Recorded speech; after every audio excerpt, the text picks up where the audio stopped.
Makal Panalo, shoutout po sa inyong lahat dyan.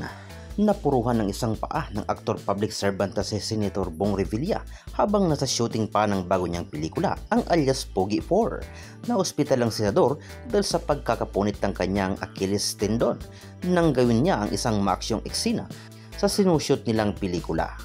Sa pamamagitan ng kanyang Facebook page, nag-live nga si Senator Bong kagabi para ipaalam sa kanyang mga supporters at social media followers ang kanyang kondisyon.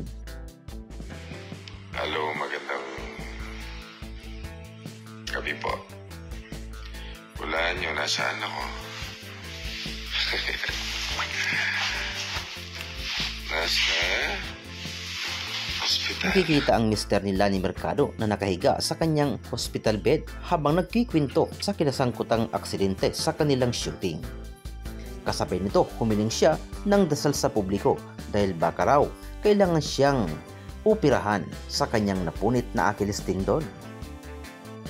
Yung aking Achilles tendon ay medyo partial, may partial tear.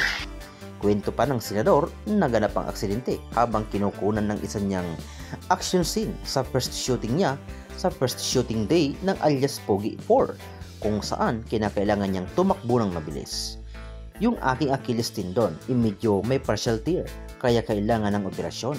First day ko ng alias Pogi 4 kasama si Aramina at Ipi Quezon.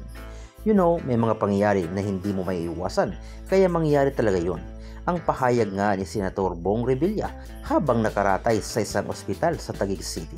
Basta importante, ipagdasal niyo po na hindi naman ganun kagrabe. Dagdag pa niya, pero na MRI na po ako kanina at sinabi ka ng doktor na 50% ng aking Achilles heel na-tear dahil sa pagtakbo. Dahil sa sobrang bilis ko raw tumakbo. Yun ang sinasabi na hindi na tayo bumabata. Tumatanda na, batay mo cake. Yun nga lang, yung healing time medyo matagal-tagal. After the operation, medyo 3 to 5 months ang healing. Pagbabahagi pa niya. Nakakainis nga ang dismayadong pangsabi ng veteranong aktor dahil nga siguradong apektado na ang lahat ng schedule niya dahil sa nangyari. Anumang oras mula ngayon ay sasailalim din si Bong sa mga blood test upang malaman ng mga doktor kung maaari na siyang maoperahan.